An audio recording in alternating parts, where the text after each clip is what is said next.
Welkom terug by 'n nuwe episode van Familievreugde waar ons die kuns van mentorskap gaan bespreek. Wyse Mentors is die 7de video in ons reeks. As jy belangstel in 'n hardkopie van my boek Familievreugde, kan jy my kontakbesonderhede aan die einde van die video kry.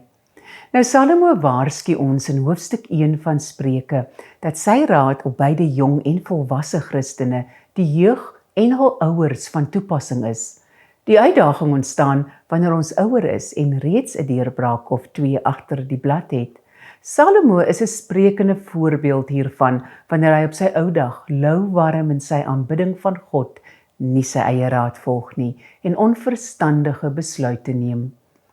Dit is daarom so belangrik dat ons as ouers en gidse van die volgende generasie in nederige afhanklikheid saam met ander gelowiges kragtes span wanneer ons die pas aangee.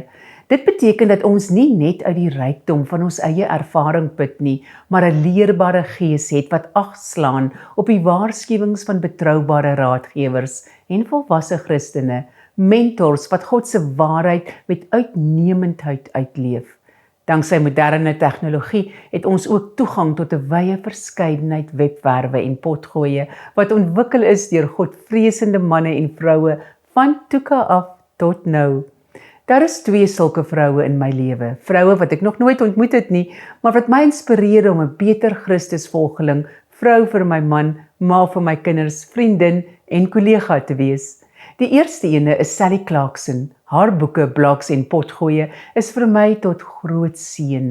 Haar passie vir die tafel, haar besondere beskouing van ma-kind-verhoudinge en haar hart om 'n nuwe generasie moeders te mentor is maar 'n paar dinge wat ek van haar bewonder.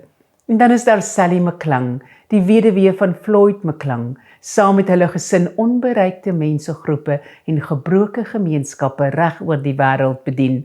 Floyd het 2 van my gunsteling boeke geskryf, Living on the Devil's Doorstep en The Father Heart of God. Hy is 5 jaar gelede deur 'n geheimsinnige virus platgetrek en is in 2022 oorlede. Sally sukkel al vir 10 jaar met kanker. Haar gebedsbriewe, midde hulle beproewinge, is vol wysheid, raad, bemoediging, vreugde, deursettingsvermoë en hoop. Mag jy ook geïnspireer word om aan die voete van reuse te sit en mag hulle wyse raad jou op vertroude paaie lei.